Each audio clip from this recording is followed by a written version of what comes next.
Welcome everybody to Startup Ole 2021 in its 7th edition. Today, the digital event.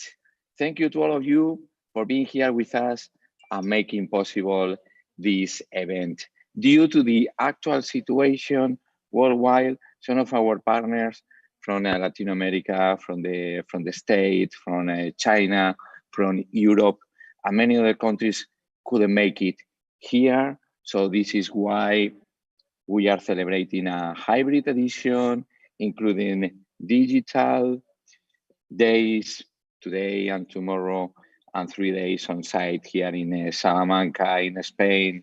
And remember, broadcasting all over 24 hours, these 5 days, non-stop. So thank you for being with us. You know that we will have activities such as matchmaking, pitch competition, panels, and so on. So let's stay with us.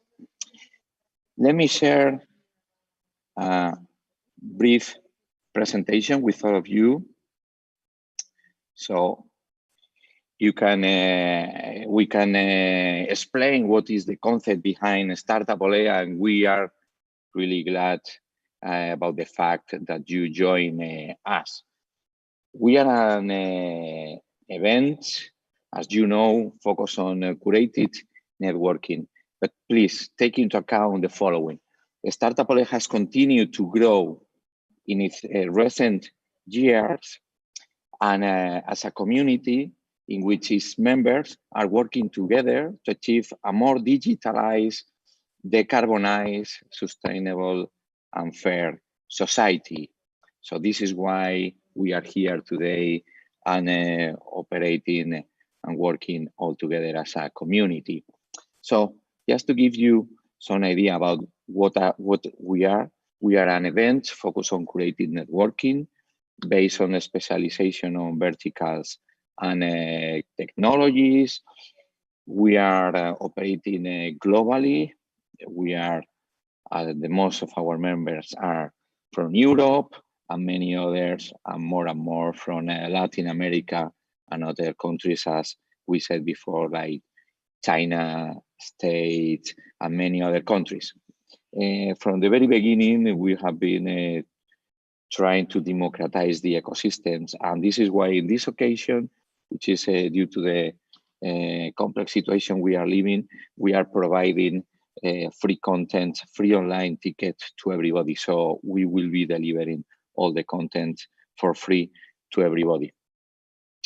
Also, we are, since a few years ago, working hard to promote and to support rural innovation in Spain, and of course also now in Europe, as we are sure that there is a big gap between cities, rural innovation, and technology, and events like Startup Ole is supporting rural innovation to reduce the gap.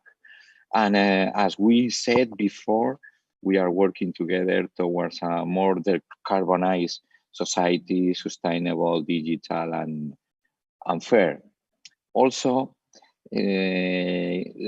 allow us to give you some figures which are featuring Startup Ole. We are really glad and also proud of achieving the following numbers.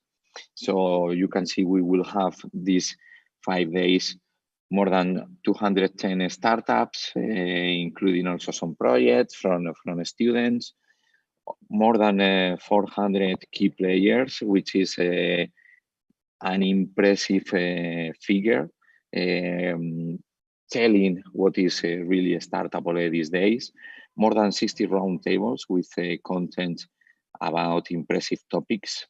Also more than 40 corporates and investors looking forward to talk with the best startups and scale-ups. More than 44 nationalities, and through our matchmaking activities, we have defined more than 170 one-to-one meetings. Of course, we have a networking event inviting to all of you networking platform, inviting all of you to get there and to analyze and to fix as many meetings as possible. Also, here is the Pocket agenda. You can see we have 2 days digital, today, tomorrow, and 3 days on site. Looking forward to meet all of you either on site or digital.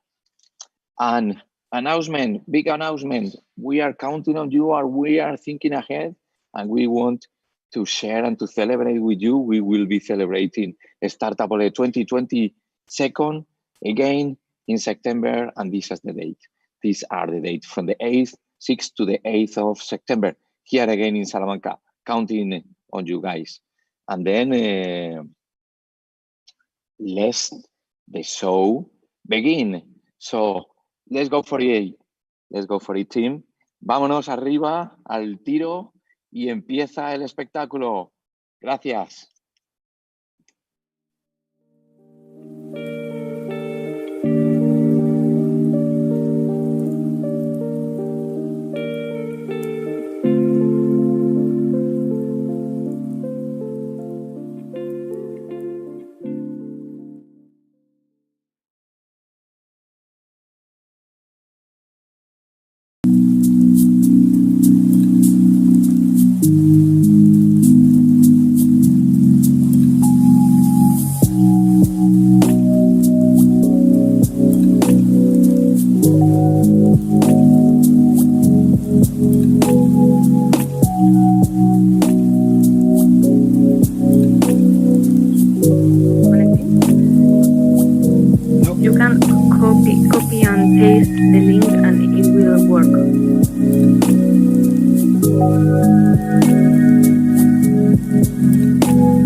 Hello, everybody. Good news. We are ready for the very first roundtable of Startup Ole 2021. Let's celebrate an incredible speaker.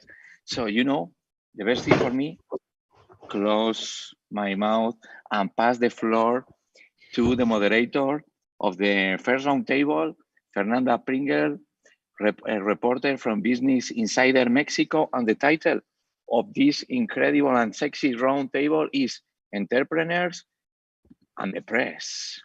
Love, hates, relationship. And we want to know. So I pass the floor to Fernanda, and thank you all of you guys for being with us.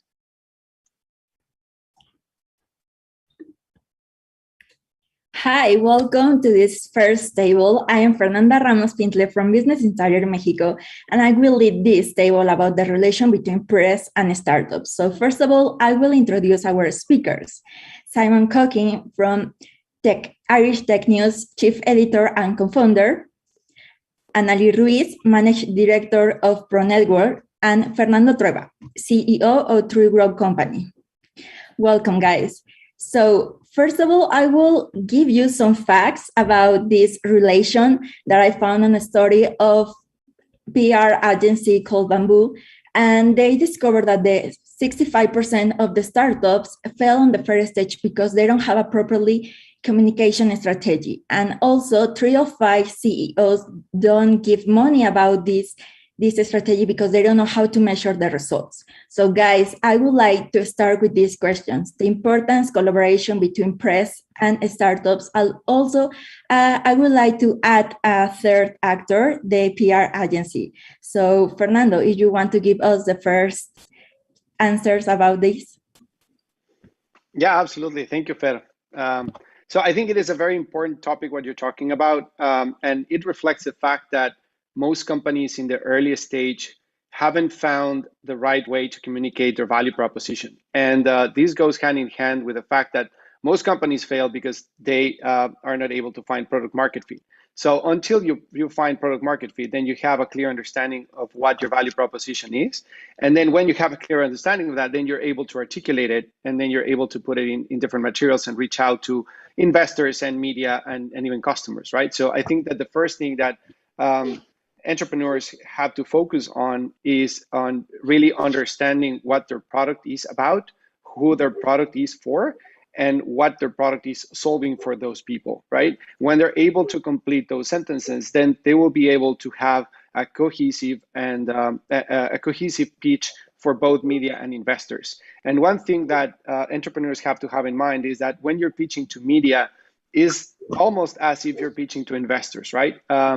We have seen multiple entrepreneurs reach out to media just with the hopes that their story will be picked up because they have something interesting that they're working on.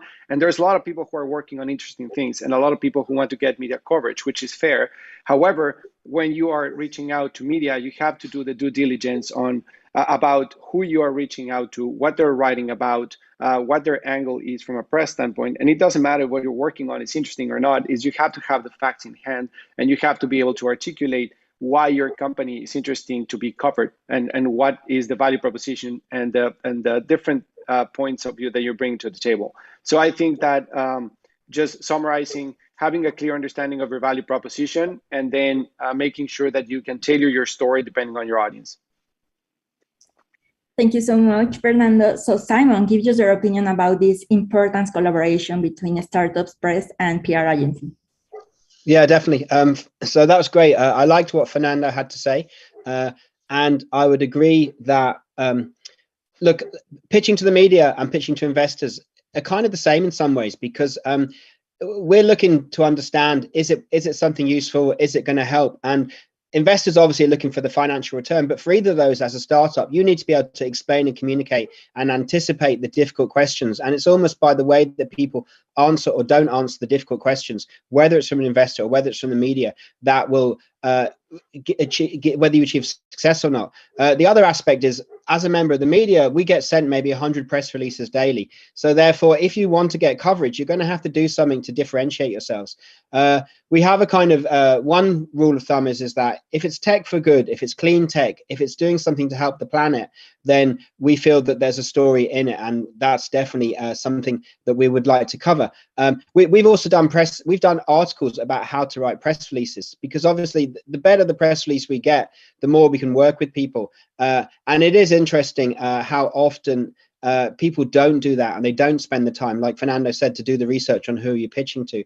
And I really think you do need to. In relation to PR companies, I feel in some ways PR companies are potentially the middleman that could get squeezed out, because in some ways, if you have a great story like Elon Musk doesn't need a PR company, because people are endlessly fascinated in what he's doing. So the challenge for other companies is to work out, well, what aspects is he doing that we can tap into for what we do? Not that you become Elon Musk, not that you do the same things, but you work out, how is he resonate? Does his message resonate? And I find with PR companies send us a lot of stuff. And when we say, okay, well, this aspect would work, we would like to talk to them about their sustainability strategy, or like we go through it. And often the PR company is very inflexible, and they're like, this is the story we have to put out. And we're like, okay, fine, but that's just a product or a services press release, and that's just advertorial. Whereas we can see a story in this. And if you can engage with us, like we did one with Huawei about their sustainability, we will talk to you. And therefore, I think PR companies are either going to have their dinner eaten, because companies themselves will create interesting content, or they're going to need to work out, how do we create more interesting content for the media that receive their pitches. So first thoughts. Thank you so much, Simon. So Annalie, give us your opinion. Do you agree about this stuff that is Simon and Fernando said about, we are like the second pitch that the entrepreneurs has to give to us?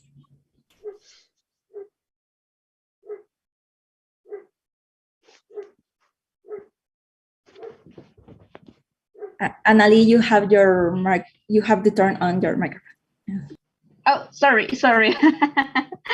Okay. Well, I was just saying that I am agree with Fernando and Simon. I think it's very important that PR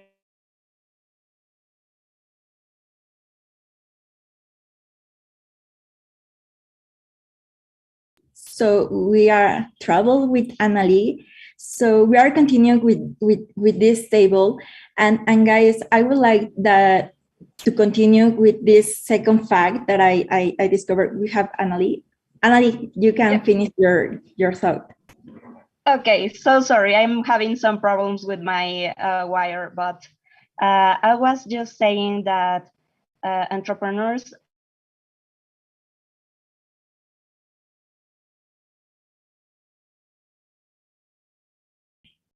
So we were going to continue with the second question that I prepared to this table, because I love that you said that we have the. Can you hear me? Annalie, are you there? Yeah, sorry. I will try to get in again, because you are listening me very good.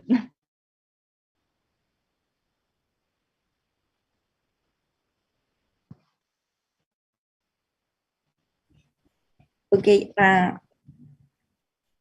Annalie, give us your opinion. You are okay?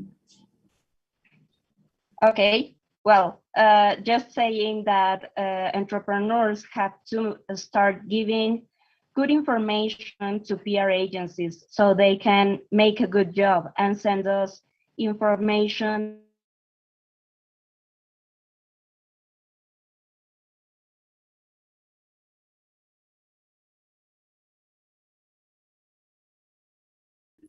So we are continuing. Annalie is having problems. So with that question that Simon said about that, it's like a second pitch for us, for the media. So I know that the media, we love to talk about the entrepreneur stories, the passion, and how it's innovating and how it's changing or resolve a problem of the society that even we didn't know that exists. So guys, what is the main challenge between these relations? Because I know that sometimes in the interviews, the CEOs don't share the statistics or numbers, and sometimes don't have the full information. So I don't know how to overcome these challenges that you face in your perspective. I don't know if Fernando or Simon wants to start with this answer.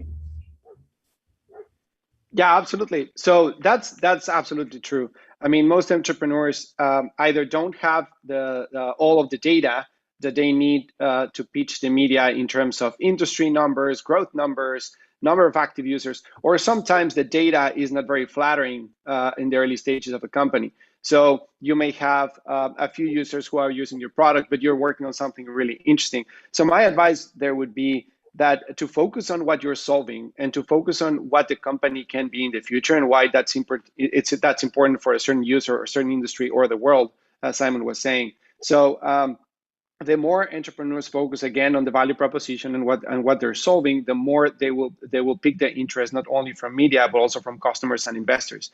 And going back just to one thing I didn't mention about PR agencies, I totally agree with what Simon said, that is like the middleman who's getting squeezed. Where I see the value of PR agencies is down the road, because when you are a founder and you're starting your company, you have probably 1 or 2 or 3 stories you can share, but then it becomes a full-time job to find different angles to keep the attraction media live, right? Because if you get coverage the first time you pitch to media, then you see, let's say your product is a website or B2B or whatever, then you see traffic going up like crazy, but that's not sustainable in the future. So down the road, if you want to continue earning media, you do need someone who is reading what's happening out there and how they can feed your story into what is happening in the marketplace, so you can continuously get covered by the media and the different blogs, and it becomes like a full communication and PR strategy to drive organic growth to the company. So that's where I see the PR agency, the SEO, the content development type of strategy taking place. Whereas in the early days of the company, I think is more about the founder and how well they can articulate their story to media, even if they don't have the numbers to back it up. Yeah, so I think that's good. Am I on? Can you hear me? Yeah, Simon, you said that it's important to build a relationship in terms of building, and how you overcome a challenge between this relation that Fernando said, that sometimes the entrepreneurs are the founder, and sometimes the startup is news, and the PR agency don't give the focus, or don't want another startup that don't have enough numbers to give to the media. So Simon, what is your opinion about to overcome some challenges or the challenges you face in your career? Yeah. Okay. So look, one startup I was dealing with recently were saying that they were going to make times 700 returns, and the thing is like, that just sounds so fantastically ridiculous that it almost destroys the credibility, because it's like it suggests that they don't have a realistic understanding of what they're doing and what they're offering, and so therefore you need to be credible. And yes, you can't have all the answers because you're a startup by definition, and yes, your revenue may be small or you may be pre-revenue, but I think the more that a startup can communicate in an honest and credible way, that's actually a better story than somebody saying like Theranos, who said we've got the cure, we're going to do it, we raised a lot of money, and it turned out like the deeper they got, the more they lied, and you know, like they tried to sue the journalists and they tried to suppress the stories, but eventually you can't go that way and it won't work. So therefore, to dial it back to when you're at the beginning, yeah, you don't have to, you can't have all the answers, you can't have it all right, but if you can explain and articulate that you understand that and where you're going, then we know as the media listening to you that you actually have a believable vision. Like we did the one with the guys who are recycling plastic out of the sea, Plastic Bank, and they know that they're only working in a few countries so far, but what they've done has worked, but they know that there are still problems. And therefore, when you speak to the CEO, he's credible because he's not saying everything's perfect and we fixed it all. And therefore, to me, I'd far rather have somebody that is ahead of me and can understand the faults in their own company, but has thought about possible solutions. And I think that will take you a lot further than trying to go the other way and just, saying it's all amazing, because again, it's not sustainable and it won't continue. And that's what I was saying about that we have the media has a long memory, because we see this stuff, it comes through. And so if you're sending a press release every quarter and it doesn't cross-reference with what you said 3 months ago, and like, for example, if your goals are not meeting the goals that you said, and we can dial back and see where you said you would be 6 months ago and you're not, but you've just written a new press release that ignores that, it's quite easy to cross-reference that. And therefore, it's better to be truthful, even if the truth is less sexy and amazing. It's a more long-term strategy. So I guess those are the ways that people do it better. And also the thing is nothing happens as quickly as you'd like it to. And maybe startups, you have to have that paradox between enthusiasm while dealing with the challenge of, will this ever work? But also knowing that whatever we'd like developers can't build things as fast as we'd like them to, because it has to be bug tested. And therefore, a more credible story works for everybody. Thank you so much, Simon. I love that you mentioned Tyrannos, and that was a really story of fraud and the stuff that happened to that startup. So, Annalie, can you give us your opinion? You turn on your microphone. Sorry. Well, I think that I am agree that startups maybe don't have that numbers, or maybe are jealous about their financial numbers, but you can give a lot of more information than that. What we usually do is asking them, okay, tell me what's new, why your startup is different from the others. Tell me what are you doing different, how you are innovating in your sector, how many lives are you gonna impact with your startup. So I believe that with those topics that are very clear, very simple, you can make a really good and very interesting story, and the PR agencies can work with that. It's easier for them to make a press release with that information. And for us in media, it is more factual that we can start communicating and giving that information to our audience. So that's what I believe. I think that if you focus on, maybe you are starting your startup, you can say how you are thinking on making your project scalable. That's very easy to work for us, and you are not saying maybe numbers, but it's just the way you only have to start thinking and being in our places. If you were us, how would you do the job, and what will be interest for you? And that's the only thing we need. Just think about what will be important for the audience, what they want to hear. They don't want to hear that you want to be the next unicorn and you are the best of the world. No, they want to hear what you're doing different. Thank you, Annalie. I know that what you're talking about, because sometimes when I interview CEOs, just tell me that they are awesome, they are the best of the best, and it's like, okay, yeah, but why? Why are you telling me you are the best? Because if you don't tell me, why are you changing this or solving another problem? It's not working for me. So guys, we're talking about that the challenges and also the importance of this collaboration.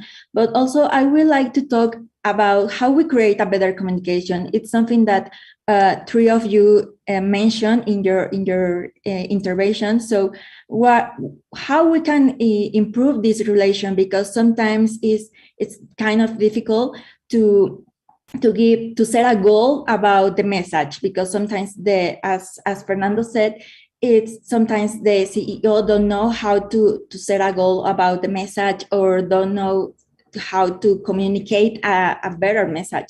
So guys, Fernando, you want to tell me how to improve, or how we can have a better collaboration or communication between these three actors?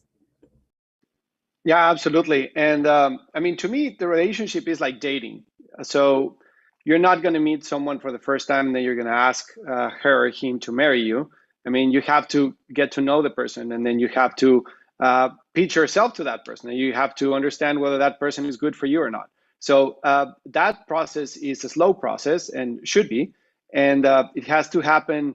I mean, an exchange of information has to happen back and forth, and multiple conversations have to happen back and forth, and both players have to evaluate whether that relationship is productive for them or not. And sometimes not all media coverage is good, and sometimes you just have to pick your battles, and you have to focus on those players as an entrepreneur that you believe are really important for your business. So it is very sexy to get coverage everywhere, but it's not necessarily the best strategy, right? So once you get coverage, you also have to continue that relationship in the future, as Simon says. So we have a long memory, and you have to continue nurturing that relationship moving forward. You don't have to just leave it there because you got the coverage that you wanted, and then you leave and you move forward to the next player. No, that's not a good thing to do. So you have to continue building those relationships. You have to continue your narrative. You have to keep the media informed of what you're doing, even after you get the coverage that you were looking for. So I think it's just as simple as human nature of communicating back and forth and evaluating back and forth, and just investing the time. And then going back to your question about PR agencies, that's where also the PR agency value can come into play, right? So once you build that relationship at the beginning and your company starts growing, then you start hiring a PR team or a person, and then you have someone who can continue building those relationships for you, because it is very time consuming, but is worth the effort for sure. Mm-hmm. Thank you, Fernando, and go Simon. Simon, because so look, go on. Yeah, what I want to say, right, is that's all true. And then there's an as well as, right, which is startups can do so much to control their own story, or not control, but to tell their own story. And I will often feel a lot of startups want to do it well, have a great Medium blog, and they are articulating the problems they've solved, the interesting things they've done. And so between Medium, Twitter, even YouTube, and Instagram, the fantastic thing, as opposed to maybe 10, 15 years ago, is as a startup can do a lot to manage the narration of their own coverage, because the reality is that when a journalist goes to write a story about a startup, they will go and look at what's the story that the startup is telling, what interesting things can they find from those various social media platforms that I found. So this is also a fantastic opportunity, because as we know, like Dollar Shave Club and many others, if you can do something that's just compelling, funny, or impressive, like their video, millions and millions of views, then the media is then following you. If you've managed to put something out there that goes viral, and obviously most stuff doesn't go viral, but it doesn't matter, because if you still have a coherent and intelligent Medium blog, it's a really good way to articulate your story. So all the things that Fernando said are true, and you need to do it. But some startups will go, oh, but we never get any media coverage. And you're like, well, okay, maybe, but maybe you're not big enough, maybe you haven't done enough, maybe you're not well known. But in the meantime, you could still be creating a fascinating story on Instagram or Medium, and therefore one, you have the opportunity. Two, if you're a smart and scrappy startup, you should be doing this anyway, because this is in effect your free coverage. And then obviously you need to get it shared, but that's the social media and working on building your audience, and building your audience with useful and cool content. So really, while you wait for the media to cover you, you should be putting it out there anyway, because you can.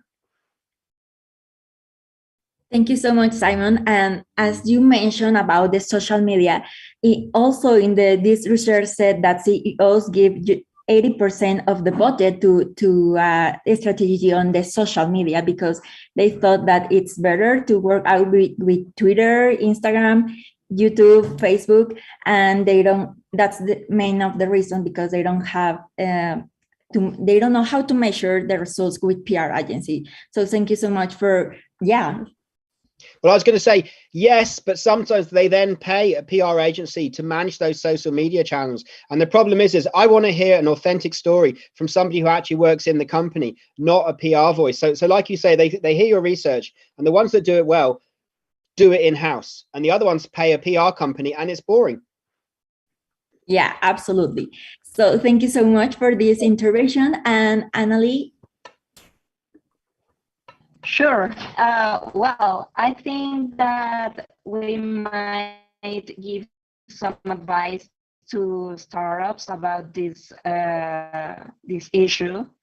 I think that as you can make a trimestral or a yearly planning, financial planning, you have to do it with the communication.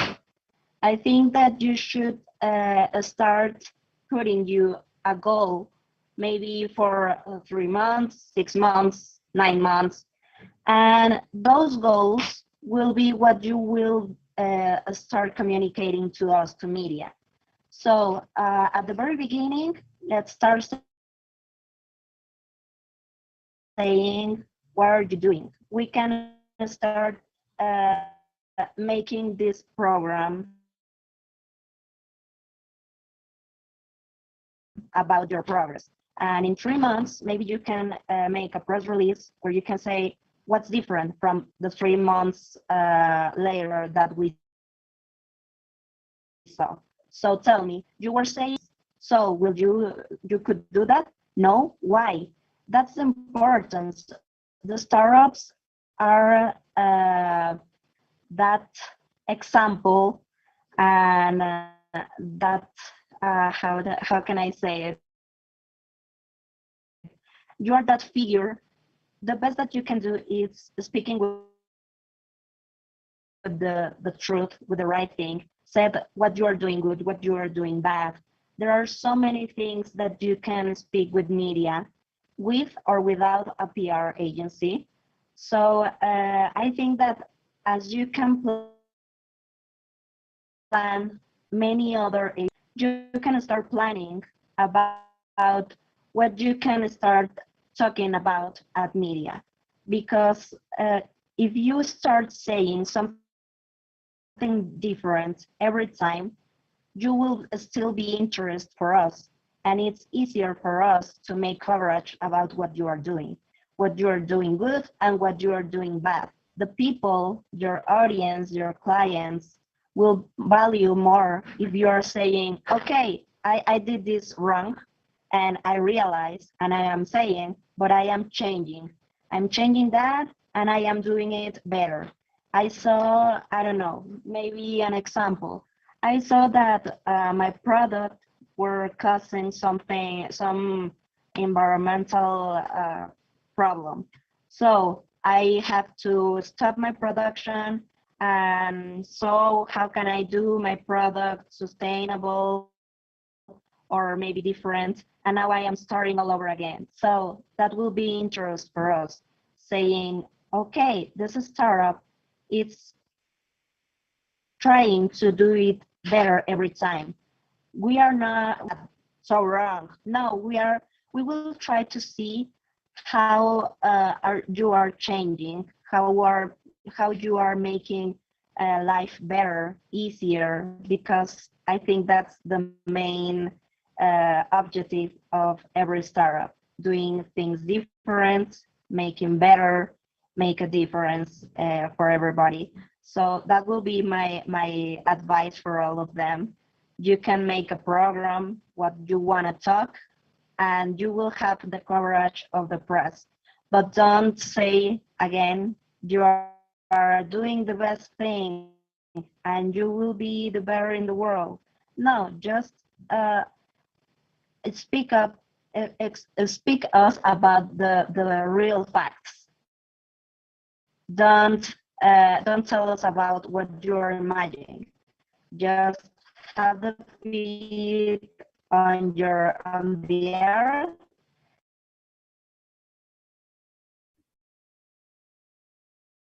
and tell us the reality of your startup, and that will be interest for us.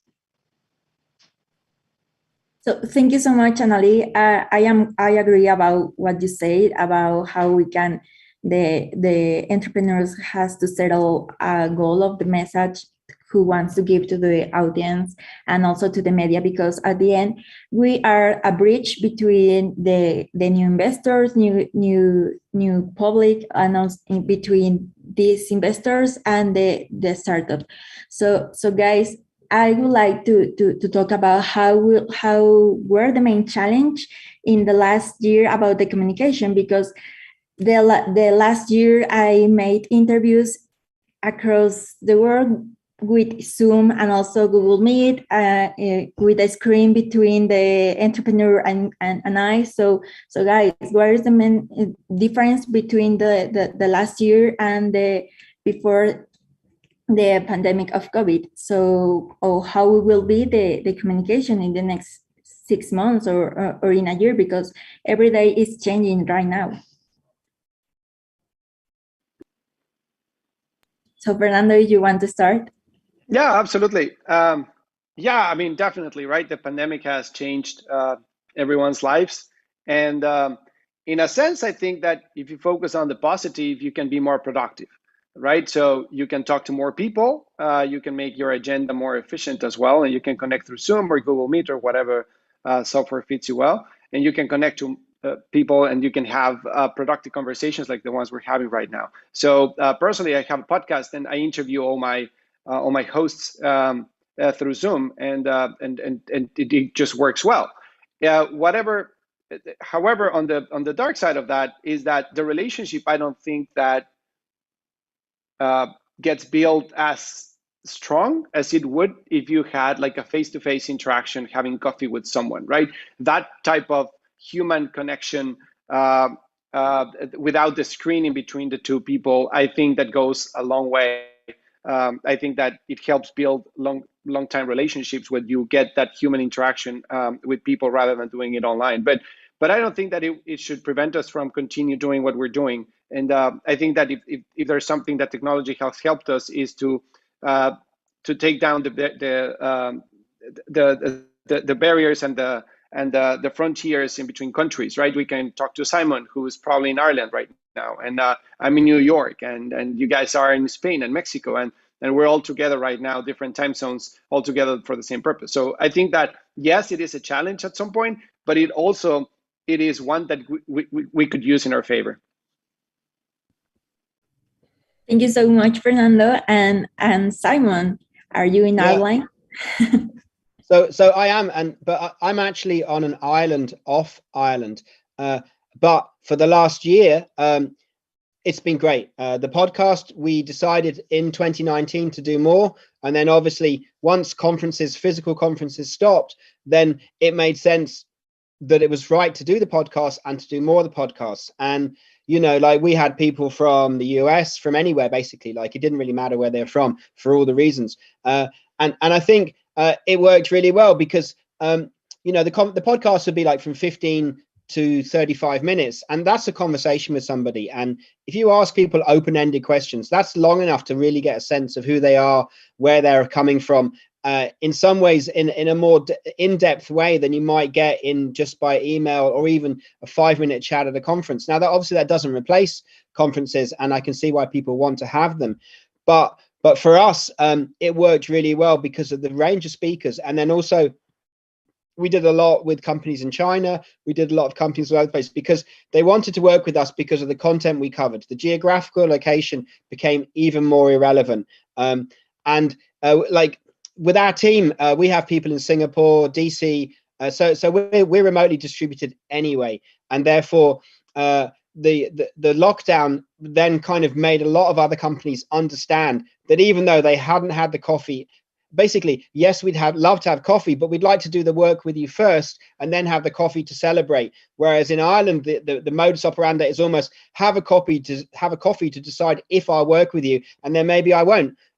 So we're more than happy to put the coffees down the road and do the work first, and that brought in more money for us with less meetings. And I have to say, I've really enjoyed less meetings because not much would come out of them. So I think it's been a good thing.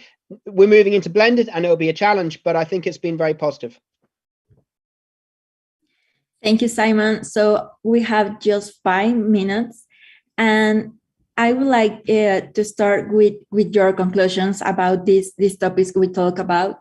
So Annalie, if you want to give just your conclusion about this relation between startups, media, and PR agency.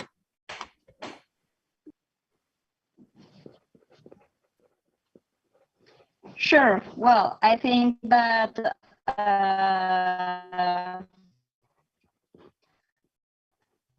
the empathy about the history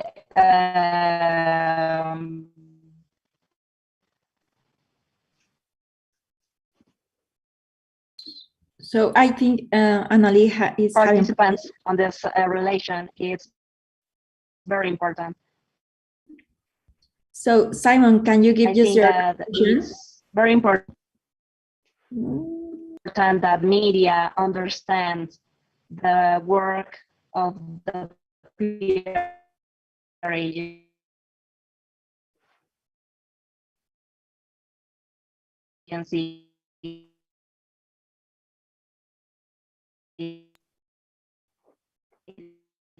So Annalie is having problems with your connection. So Simon, can you give us your conclusion about this topic that we talk about? Yeah. So look, it's not rocket science. We've listed how to do well. The challenge is to do it consistently, do it regularly. Don't just blog on your Medium every 6 months. If you do that, I'm not going to think that you're really credible and you're actually working on what you say you are. So therefore, just do it, be honest, and keep communicating. And then that way we can see that you are serious about what you're doing. Thank you so much. Fernando, give us your opinion about your conclusion. Sorry.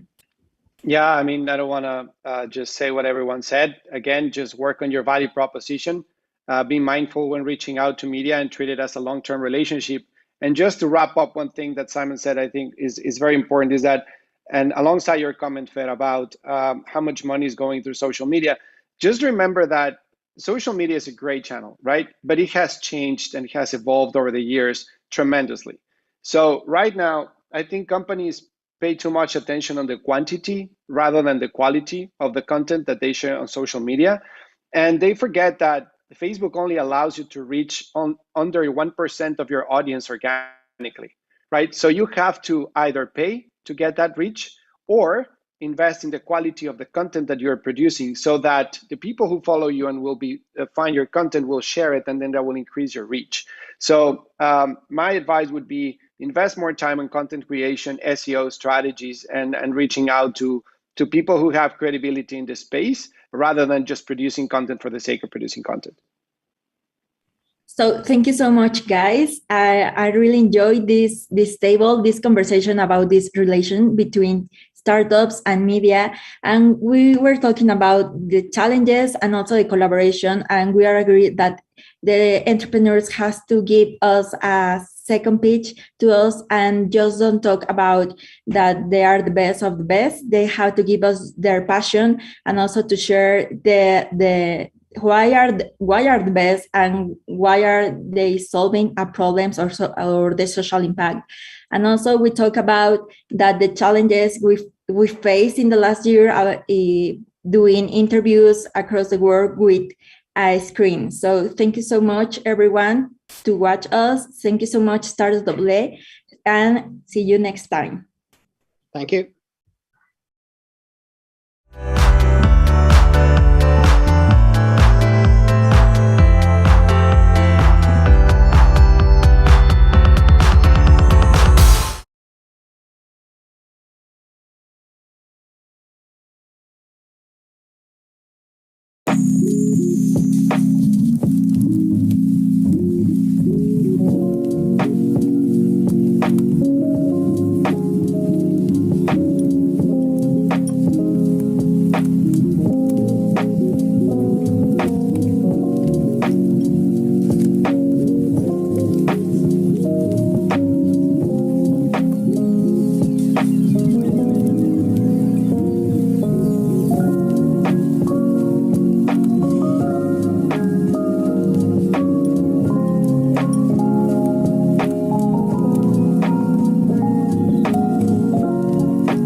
Hello, everybody.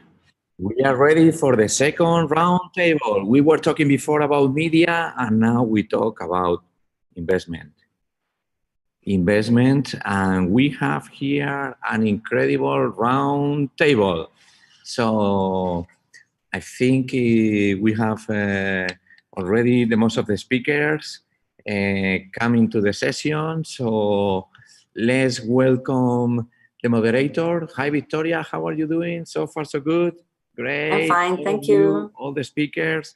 And the title of the next roundtable is Investment Across Borders. And you will know in a second why this is the title of such incredible roundtable. So, Victoria, I pass you the floor. Thank you, Emilio. Hi to everyone. It's a really pleasure for me to be here. We were discussing with the other members of the table, and I was so amazed about our entire experience. We will have people from different countries, from the United States to Greece, passing through Bulgaria, Mexico, Argentina, also investing in different countries. And the idea of this table is to chat a bit about investing across borders, or our experiences starting investing in one country and decided to go to some others, and how can we do the scouting about that, or how can we do the evaluation about different startups from different countries. But before I make the introduction of all these interesting people, for me it was so amazing that even though the roundtable is named Investing Across Borders, for me the first thing that came to my mind was talent across borders. Because what I thought is that it doesn't matter where we came from or where we're investing from, or even which sector we're investing in. The thing that we have in common is that we're looking for talent, no? For that thing that would make some wow effect and make us decide, even if we are investing from angel investors to Series V, the important thing is to have that talent. So for me, it's a pleasure to introduce these amazing people. We have in the table Hector Shibata, who is the Director of Investments and Portfolio from AC Ventures. Also, we have Alejandro Gonzalez, Fund Manager of Redwood Ventures, both of them from Mexico. We also have Bill Reichardt, partner of Pegasus Ventures, coming straight from the US, having a holiday and waking up really early to be with us. Also, we have Argidios Spridis, CEO of Anthology Ventures. Hi. And I'm from Global Ventures. My name is Victoria Ackerman. I'm from Argentina.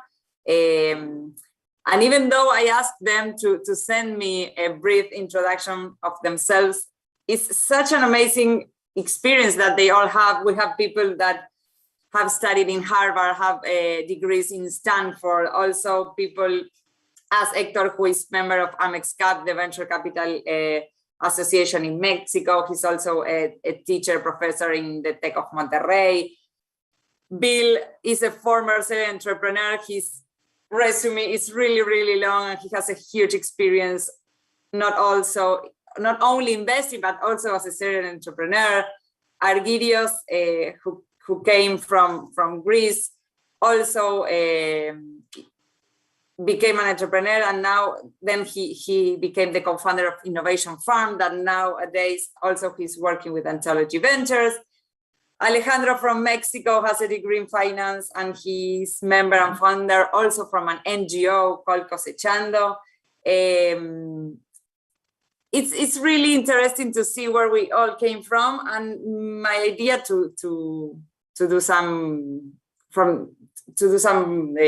how do you say, to break the ice, is to ask each of you if you can make some kind of introduction, but to explain the audience, like what really makes the difference between your VC and others. We have corporate ventures, we have angel investments, some VCs. So who wants to break the ice and be the first one to introduce your own VC and explain the difference? Bill. You're mute, I think. I'm always happy to break the ice.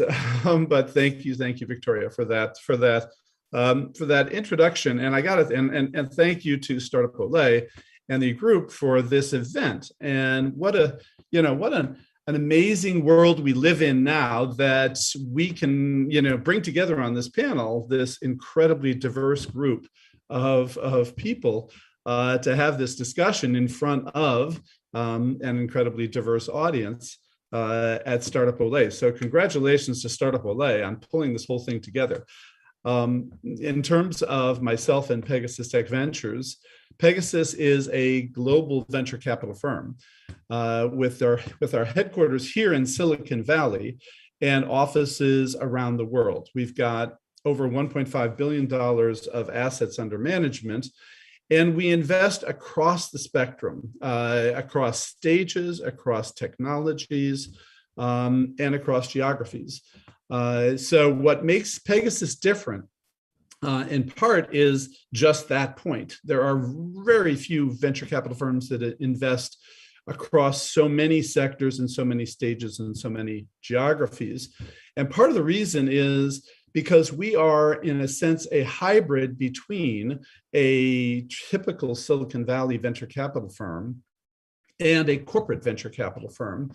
And so the model for Pegasus that is unique is to go raise funds from corporate VC, from corporations, and create dedicated funds to pursue their mandates. And so we have over 25 funds that we are managing in parallel, that each of which has a specific mandate to go find emerging technologies and brilliant entrepreneur talent wherever it is in the world, invest in it, and bridge to some form of strategic partnership with our corporate LPs. So that's a pretty unique model, and it makes Pegasus Tech Ventures a pretty unique platform, both for corporate investors that are looking to find talent and technology around the world, and for entrepreneurs that are looking to plug into a global network of corporate investors. Thank you, Bill. I can keep going if you want, but let me give we know that. The gang a chance. Okay. Alejandro? Sure. Thank you, Victoria. Thank you for having us, and thank you to Startup Olé. About Redwood Ventures, we believe that every industry can be disrupted by technology. So we have an industry agnostic investment thesis. And in order to do that, what I think we have done different, and we keep improving and we keep evolving, is we like to involve a lot our base of LPs. So the investors of Redwood tend to be very active, helping the entrepreneurs and the companies where we invest. And they do that by several ways, but one of them is complementing the investment rounds. So a lot of our LPs end up being our co-investors in our investment rounds. Some of them act as advisors for the company. Some of them end up being suppliers or clients, or just sharing distribution channel for the products of our companies, the portfolio companies. So that's something that we have done, and in order to do that well, we made sure to build a very diverse base of investors, where all of them have different expertise in different industries, and that help us not only with the due diligence and the analysis and choosing the right startups for a state-of-the-art portfolio, but also leveraging the growth of these companies. So this is one of the things that we do that we do every time that we invest. We try to figure out how can we help, not only with our own network and our own knowledge, but mostly those of our LPs and our investors. And the other thing that I think we have done differently, at least in Mexico and in Latin America, is that we have understood the needs of the entrepreneurs on different stages, and we have built investment products for them accordingly. So we can invest in, like convertible notes and equity as everybody does, but also we can invest venture debt. We can participate in secondaries. So we have revenue-based finance. So we have built a broad catalog of products to be able to help the entrepreneurs on whatever they need and every single stage. Awesome. Hector, welcome to the stage. Absolutely. No, absolutely. Thank you. Thank you for the invitation. It's a pleasure to be here. Let me tell you a little bit about AC Ventures. We are a corporate VC fund sponsored by a Mexican company named Arca Continental. And we are part of the Coca-Cola system. So that's, I would say, that's one of the key differences. Obviously, in terms of the fund, we invest directly in startups, and we also do invest as limited partner in other funds. In terms of startups, we look for retail, fintech, and industry 4.0. Globally, I would say the key geographies are the US, Latam, then Israel, Southeast Asia, and India. And one of the key attributes that we have is that we are able not only to invest in startups, but also we can get the startups, we can open the startups to other type of investors, not only VC funds, but also CVCs. We can add value to the startups in terms of trying to do, proof of concepts, pilots, commercial agreements. And in addition to that, obviously, as a corporate, we do have a solid knowledge in different areas, such as, obviously in business, but in other areas such as corporate governance or ESG or other areas that we can provide to the startups and add value to their operations. So on a nutshell, we are a CVC, and we are happy to add value to entrepreneurs and in general to the VC ecosystem. Thank you, Victoria. You're welcome. Argidios, tell about your own. There you are. Okay, I guess we are the earliest in terms of investment cycle integrator here. Apparently we precede in the investing cycle from most, if not all of the VCs, even the mini VCs. We are an angel studio. How we differ? Well, basically it's a combination of both philosophy and practice. We realize that in developing ecosystems that are like a body, it's a living organism. You have two legs. One is the startups, and the other one is the early stage investors, the business angels. So you cannot offer help and incubate just one side of that body and leaving that other side without the appropriate help. It's like growing one leg and the other leg doesn't grow. It's proportional like the rest of the body. So what we do is incubate both business angels and startups together. So this is one ingredient of our recipe. Second, we allow our shareholders, who are our own investors, and encourage them to invest individually to startups that we recommend, so they get less diluted this way when they invest directly. The third is because we allocate a lot of resources and time intentionally for the curation of our startups. We know them very well. So we do a lot of work with them.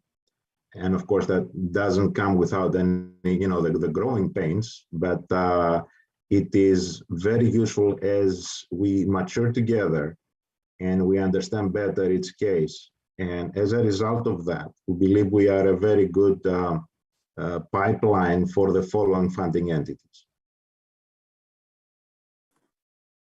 Thank you, Argidios. I'll welcome Gabriela Ruggeri, who is managing partner of Kamai Ventures, starting from Argentina, but really connected to all the Latin American world. Gabi, what we were doing is like introducing ourselves and explaining what's the difference, what really makes the difference between Kamai Ventures and other corporate ventures. Right. Thank you very much. It's good to be here.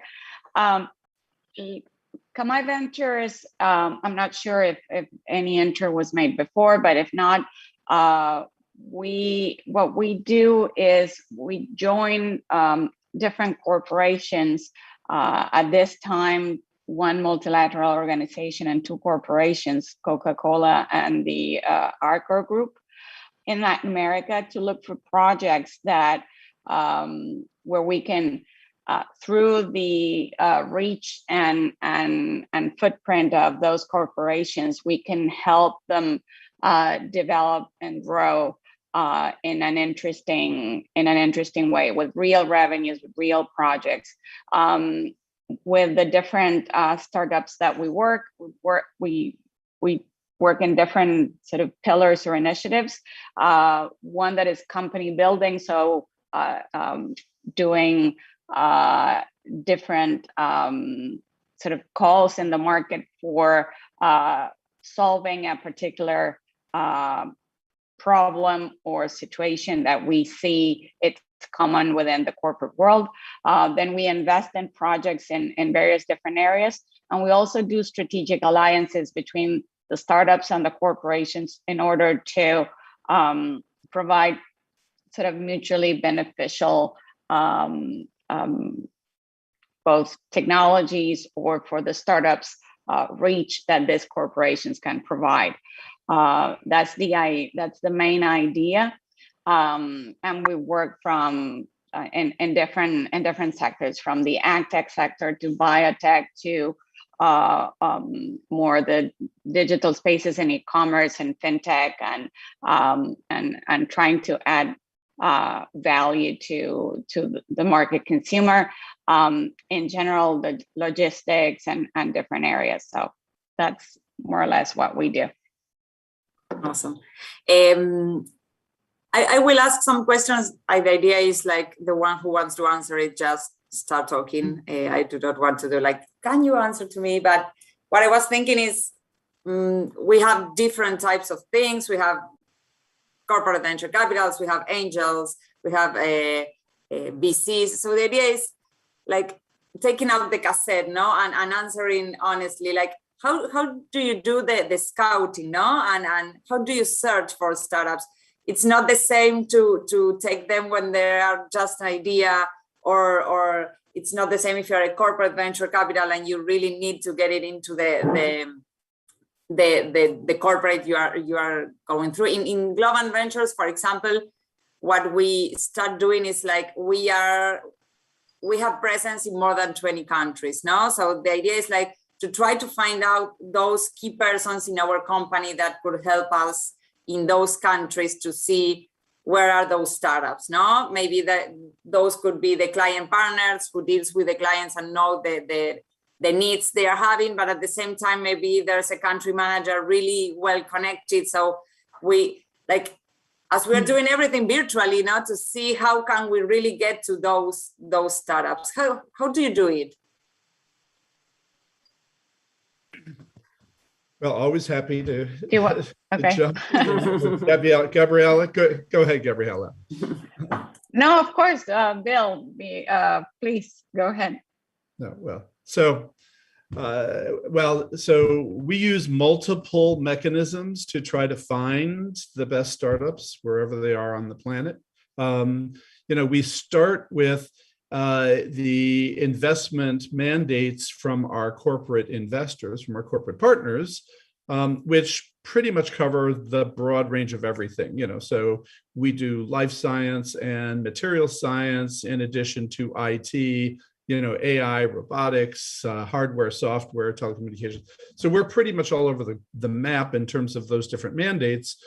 But each of our corporate partners has some specific strategic interests. We also then overlay that with a larger, broader set of investment theses in terms of emerging technologies and technology trends that we think are important, because for the most part, those are also going to be relevant to at least some or many of our corporate limited partners. So, we have investment theses, again, across the board in IT and hardware. We're looking for next generation chips. In software, obviously AI, and life sciences, we're looking for, there are opportunities we see thanks to technologies like CRISPR, and thanks to some interesting evolutions in device technology and IoT. So we have these theses. And then beyond that, we cast the net globally, partly through our Startup World Cup program. We look to find connections with innovation ecosystems all over the planet, looking for emerging technologies and entrepreneurs that they may be surprises. They may be, there's not always, it doesn't always make sense to limit yourself to your predisposition for a target company. Frequently, you'll come across something, that came in that you didn't necessarily expect, but you realized, wow, that's something pretty amazing. So for example, we're investors in Bird on the one hand, which, inherently wasn't a thesis, but is a, extraordinarily powerful platform technology.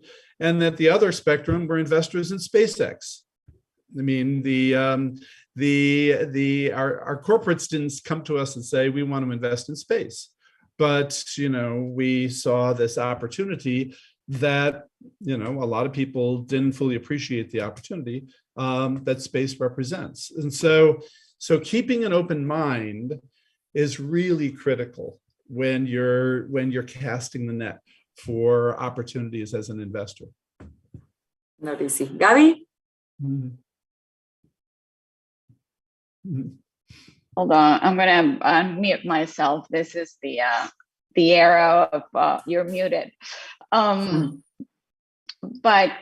so yes, what I fully agree with what Bill said. And how do we go about it? Maybe more pragmatically to add something different. We try to have a long-term vision. We try always to identify the trends in the different sectors or verticals that we work with. And then more pragmatically is we always try to expand our network of relationships that we're building in the ecosystems. So we try and know the different funds that operate in the different markets. We work with accelerators, we work with governments, with associations, with other corporate venture initiatives where we exchange information and we share sometimes pipeline. At least in our stage of investment, more on sort of the seed stage of pre-Series A, it's quite a cooperative environment. So I don't find there's that much competition. So we go building those networks in the different markets, as we do with Globant, and we also talk with Hector from ACV. And what we try and do is establish relationships with other investors that we invested also in the past, and we like their way of operating with the companies and the way they invest, and we try to build those networks through these different channels, and through also the advice of industry experts in the different industries. We try to create relationships we have different advisors that are experts on the different verticals that we operate in, and we try to incorporate that. Of course, this times during COVID is more challenging.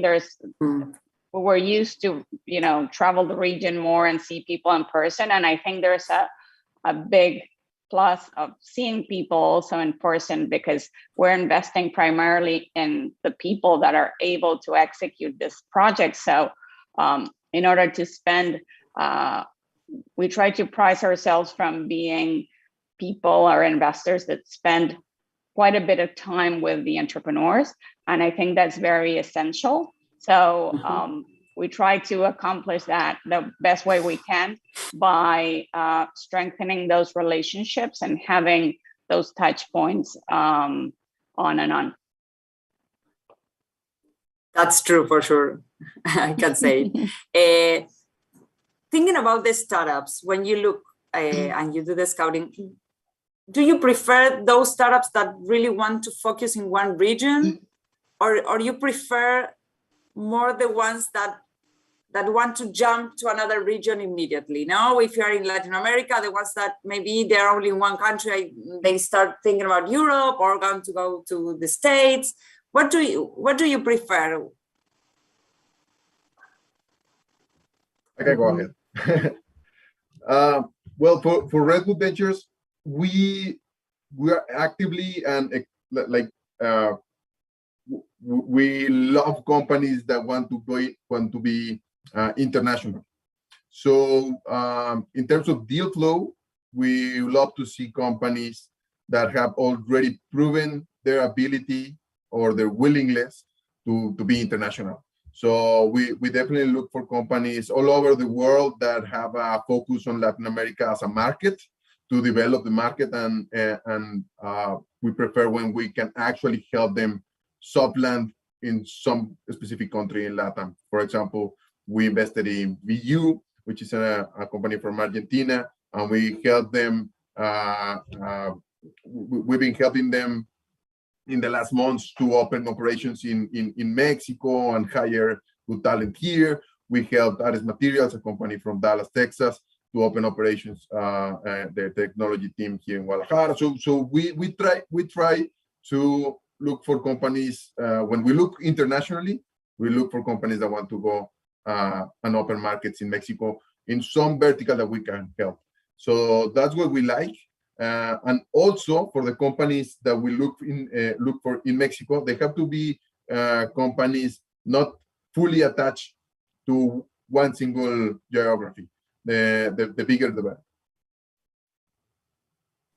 In our case, we in terms of the thesis, we typically tend to focus on companies that do provide value. We really don't mind if the companies are in one geography or another, or if the company is planning to expand or not. Here, the intention is first, the company should deliver value to the business or corporate strategy.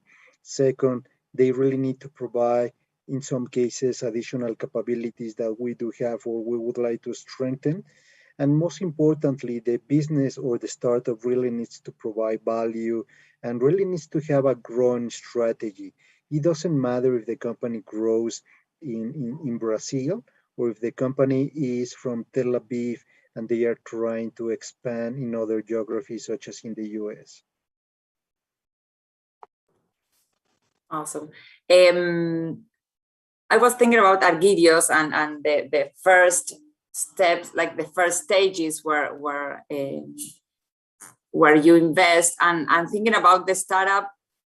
Do you think it's better for the early stage companies to try to find out an investor that is in their own country, if it doesn't matter in the stage where you are thinking about investment funds or VCs that are maybe from other regions? What do you suggest, or what do you think is the best practice from the startup point of view to look to us?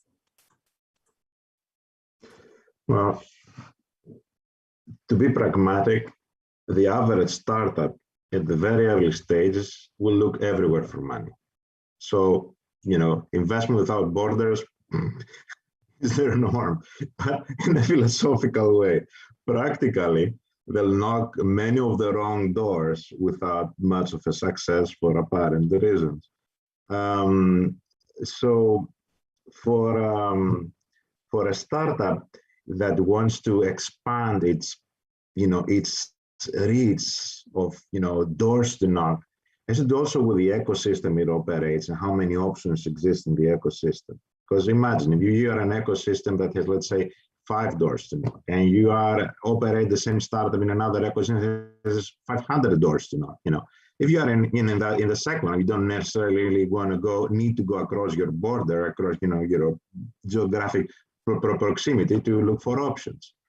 But despite that limiting factor, geographical proximity in the very early stages is very important, because the people who will invest first it will be quite unlikely to invest in a very premature entity that they don't know about its own ecosystem. Imagine the founders or anything else that goes with that.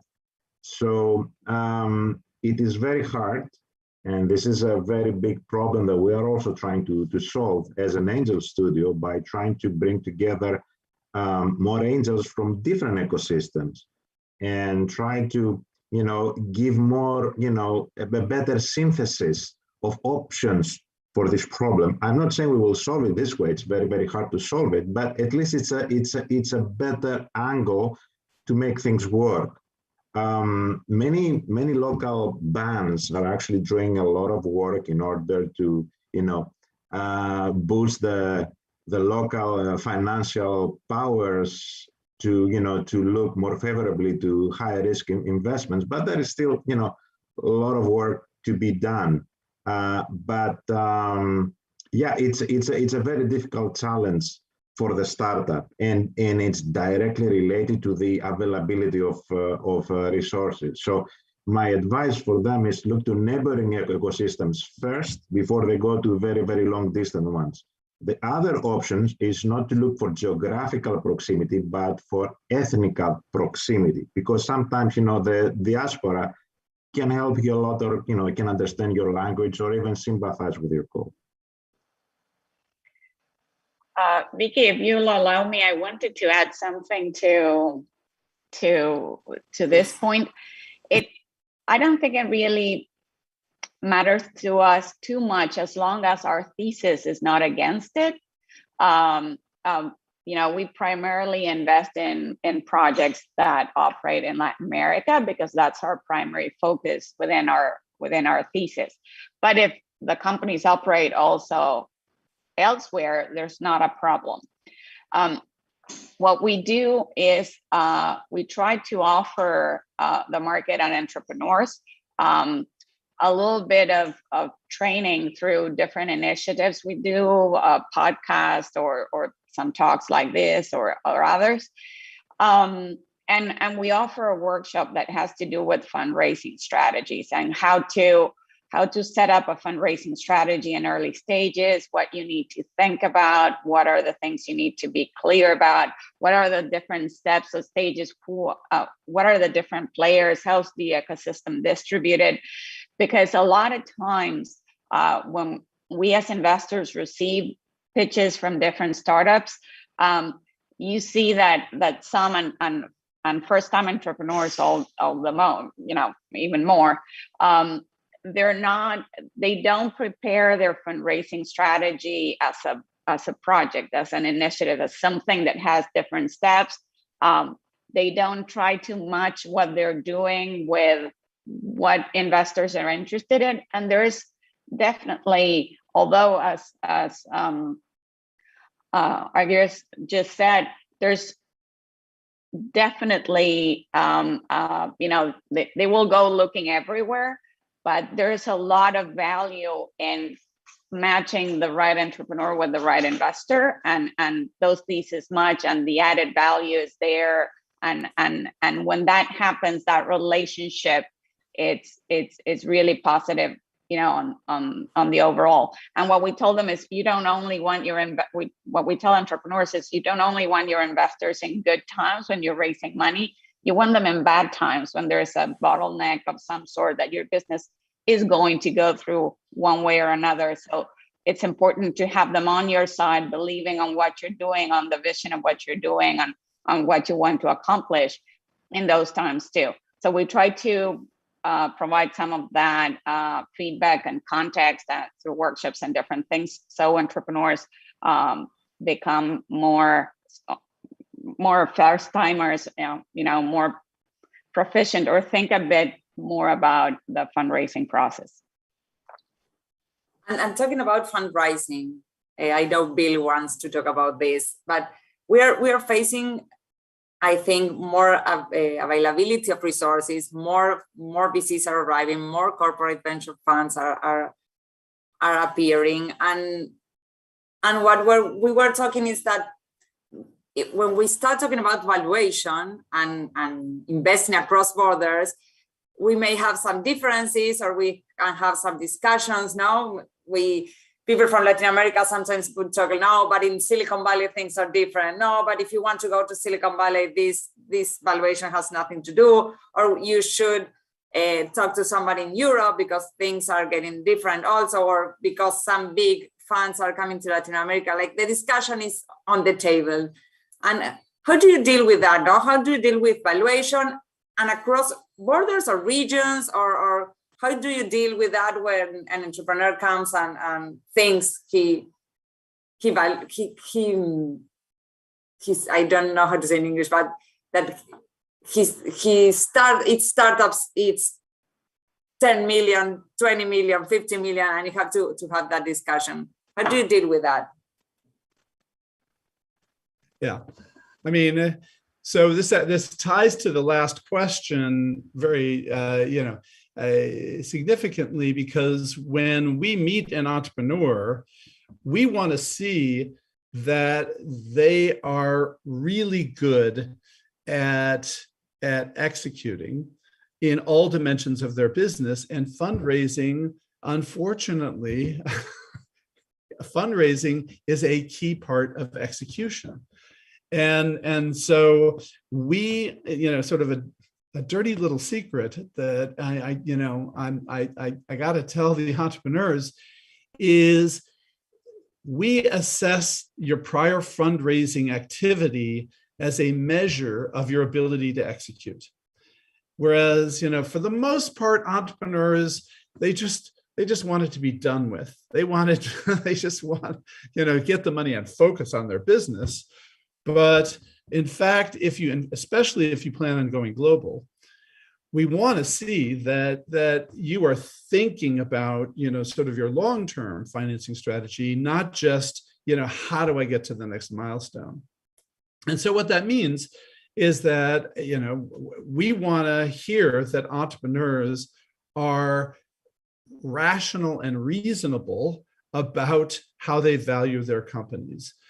Unfortunately, what we find is now in this new world, everybody has read TechCrunch, and everybody knows of the pre-seed startup company that got a $50 million pre-money valuation out of the block, right? And so they figure we're at least as good as those guys. And so that's okay that you've read TechCrunch and you get that. But it's, it's way more important to follow, Gabriela's advice and make sure that you are aligned with investors that make the most sense for the development of your company, rather than, grabbing money from investors who've got more money than sense and are willing to pay, absurd valuations.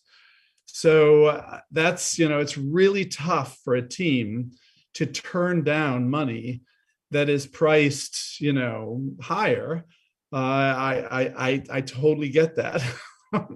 But if you're not strategic and disciplined about the way you build your investor group, and you're not open-minded about how you think about valuation, you're going to get in trouble, and you're going to wind up in a dead end that, maybe you'll get lucky and you can pull it off. But I recommend that to entrepreneurs, and this was the advice I got when I was a young entrepreneur, pay attention to, who it is you're bringing in. And look for building out your investor team strategically, not just based on price.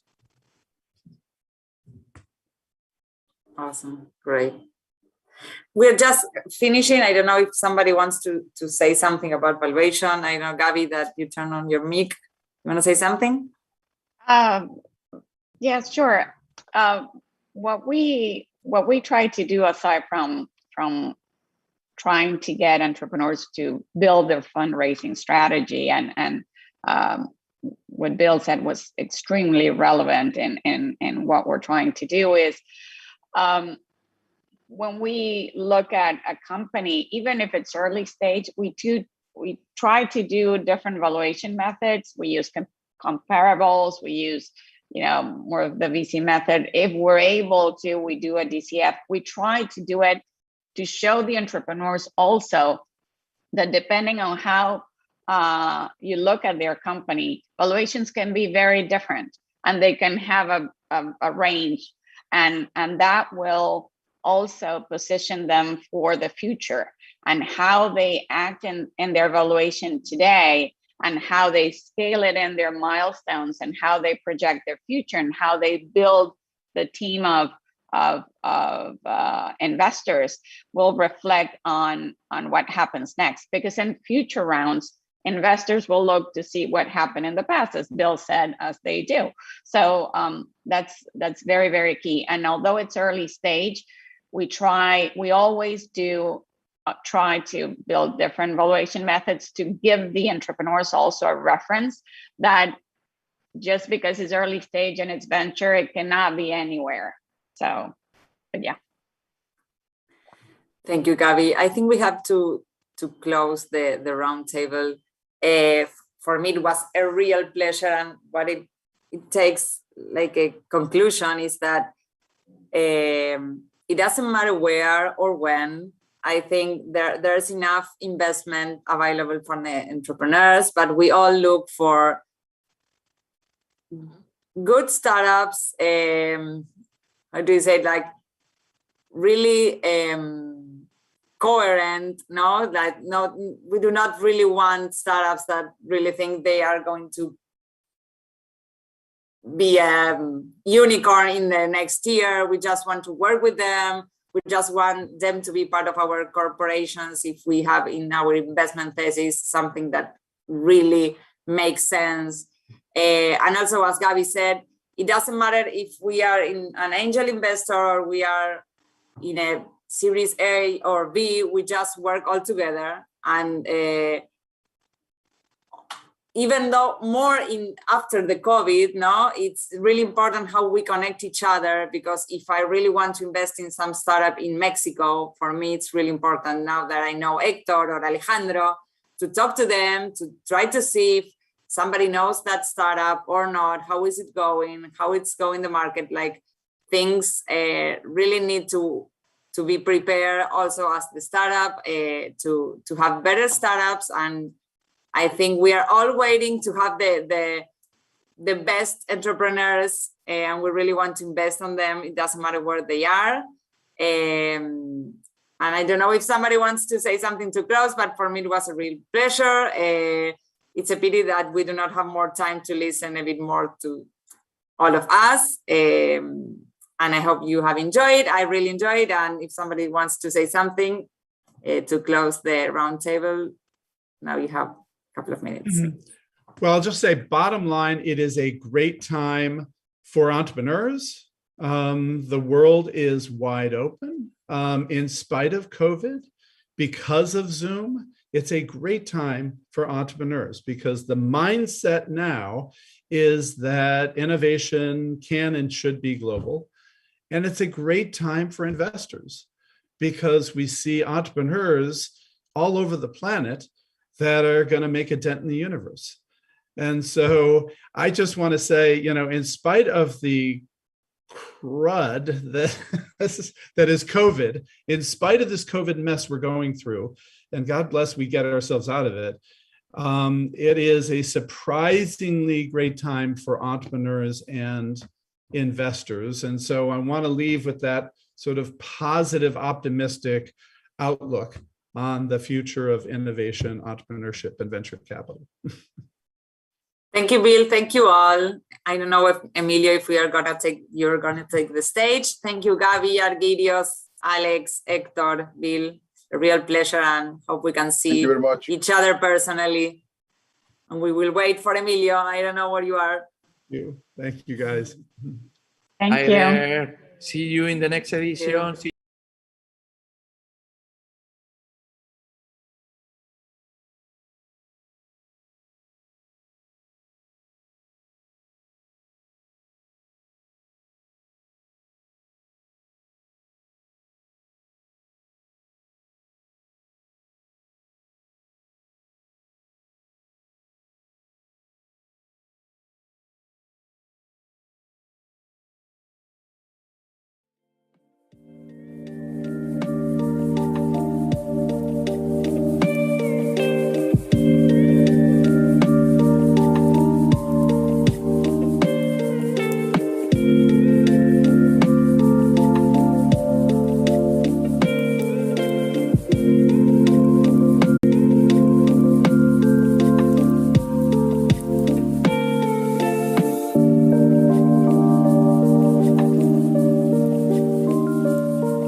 And now the shows carry on. So we are ready now for the third roundtable, talking again about funds, investments, going global. So the title of the third roundtable is Startups and Funds, Open Innovation and Entrepreneurial Capital as a Dynamizer of the Economy, right? The speakers now are getting into the digital roundtable, so we will soon start to see how they join us. And I see already here with us the moderator. So I'm going to pass the floor to the moderator, Nelly Orlova, CEO in mind, while I see the other speaker joining the roundtable. So Nelly, I pass you the floor. You are in charge, all the best, and we are looking for a really sexy, dynamic, and fire. I hope your guns are really loaded and fire here. So listening, watching, all ears for you. See you later.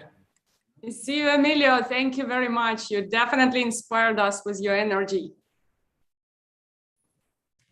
Hello, everyone. I guess that we are starting now our roundtable. My name is Nelly Orlova. I'm CEO and founder at InMind, the deal origination platform for technological startups and venture capitalists worldwide.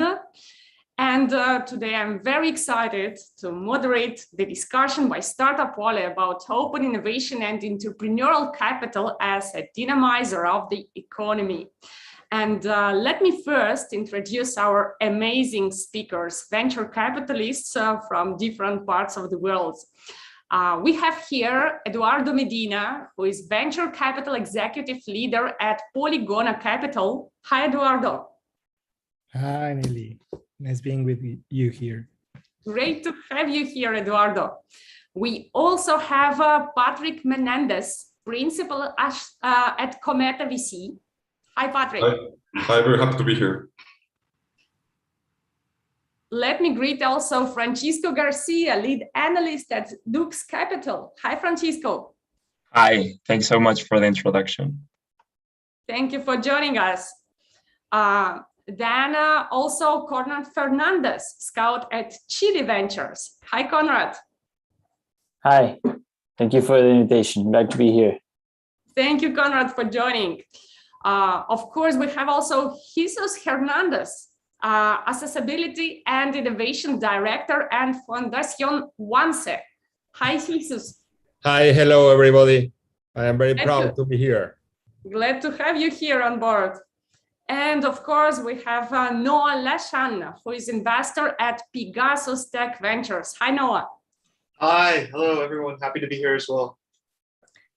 Great. So after introducing everyone, I want to kickstart our conversation, and that's the topic today is venture capital and innovation as dynamizer of the economy. My question to you guys as professional VCs in the sector who are actually driving the economical activities, investing in the startups that further on create the working places, etc. So how do you think, what can the local regulators in the regions where you are actively investing in, what can they do to support your activity and to drive these venture capital activities in their countries? I know that Startup Ole, being such a big event, is watched and attended by a lot of regulators and a lot of authorities.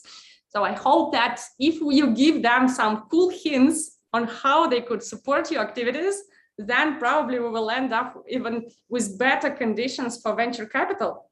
So who wants to start sharing your opinion here?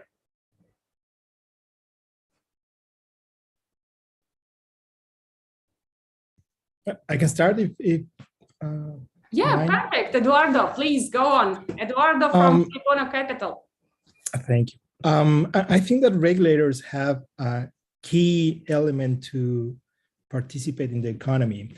Startups, they're just willing to work for something, and they want their job to be as smooth and as easy as they can. So if regulators can help them achieve a better ecosystem, better financing, better conditions for them to thrive, then that's what the governments must do. Because venture capital, it is one of the dominant and concepts of economy, and they have a disproportionate impact on the economy because every single dollar we invest in VC can multiply more than X times, you name it, 5, 6, 10, 20, and some cases 1,000 times the investment. So the economy needs venture capital, they need startups, and they need all the players to be aligned into the same objective to make things happen. I think it's as easy as that. That's indeed a great point, Eduardo. And I want to ask you and other speakers today. So what is the particular support you receive or would love to receive in the regions you are working in? For example, maybe let me ask Conrad from Chile Ventures. From the title, obviously understandable that you work in Chile. What would you like to see as a more open and VC-friendly environment there? Yeah, Nelly, thank you. So, well, particularly in Chile, we have almost 10 years ago, we have not just regulation, but huge support from the government for the VCs to leverage our funds. We actually, as Chile Ventures, have our current fund is leveraged to 1. So for every dollar we invest, the government is investing $2. So that's huge. That changed the scenario and the ecosystem for the startups like 7 years ago, because this institution, Corfo, helped different kinds of not just VCs, but in the last 5 years they help a lot with these programs. But apart from that, I think that we need not just money, but we need some conditions. So companies don't need to leave Latin America to the US that soon. We need maybe more certain rules in terms of maybe taxes and ways to attract talent, because I think those are maybe just one or two things that startups face when they need to scale. So that's why sometimes they need to get out of Latin America. Apart from obviously going to bigger and bigger markets, right? That's why most of the startups go to the US, because of the market, because obviously most of the biggest VCs are in the US, right? So when they want to get the Series A or B, they go to the US, right? That's why they all put their holding company in Delaware or in Nevada, but in the US, right? So or in Cayman Island right now. So I need that we, as governments, they need to face that if they don't do something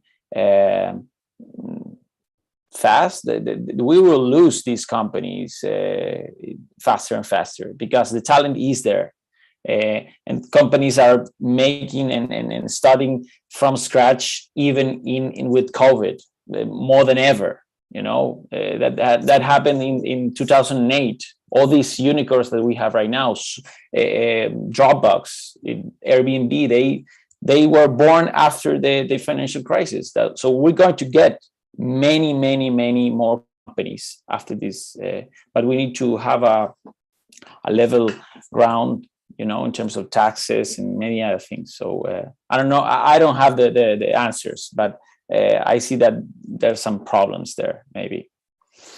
Yeah, but at least hints. And what you speak about per each dollar invested by venture capital, government invests a few dollars. That is, you're talking about private-public partnership, right?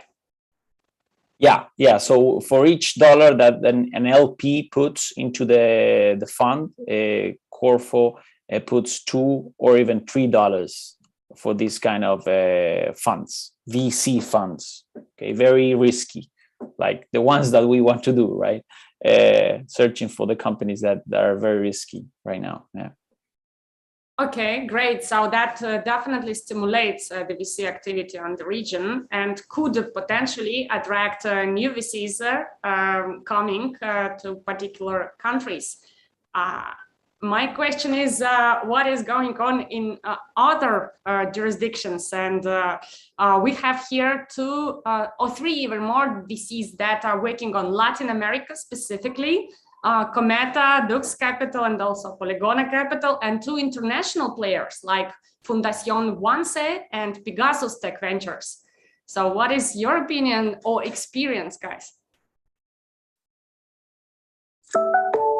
Yeah, I mean, I think I can go. So I think one interesting thing is that a point I heard recently in a conference like this was that the point of a startup, you know, is to create customers. It's not necessarily to bring like jobs to a specific economy, right? So I think that, you know, as long as the governments can support the free market, right, and encourage startups to kind of go after the customers that they best see fit, I think that's kind of actually one of the most key things a government can do. As long as the governments are not, you know, getting involved in items that are, you know, inhibitive of and inducive to, like, you know, a startup ecosystem, right? I think that's very important. So, you know, governments should get involved when obviously there's something that there will be more social good if they're able to step in and encourage, you know, people to increase like social good. Like, you know, for example, if there's something related to climate change, right? And there's one individual actor that might act in their own best interest, but if the government steps in and can encourage people to act in the best interest of everyone, like by, offering carbon credits or things like that. I think that's a good situation when the governments can kind of introduce regulation to kind of provide the most social good and encourage like a good, clean tech startup ecosystem, right? And there's also other ways that they can, provide benefits as well. Like, I think it's really interesting what they've been doing in the EU, the EU SME, investing in all these startups. I think that's kind of another good example of that type of phenomenon as well, where, some of these smaller early stage ventures may not have gotten funding from like these bigger VCs, but the EU is willing to step in and can provide those initial funding and grants. And we have similar programs as well in the United States with like NIH and the SBIR program for small businesses. So yeah, I think it's just kind of on a case by case basis, right? So yeah, I think overall just only having the government step in when it's going to provide more social good and increase the startup environment, but not like restricting these startups in any manner. I like the point, Noah. Actually, in addition to taxes and other economical benefits, that definitely makes complete sense if the government incentivizes so-called social responsibility from the corporate side and business side. And then like this opens the doors to the clean tech or impact tech startups that have the market for this, because otherwise, obviously, companies are not incentivized to use these solutions. Thanks a lot for sharing this. I would love, if we touch the point of social good, I would really love to hear the opinion of Jesus. Yeah, you unmuted yourself.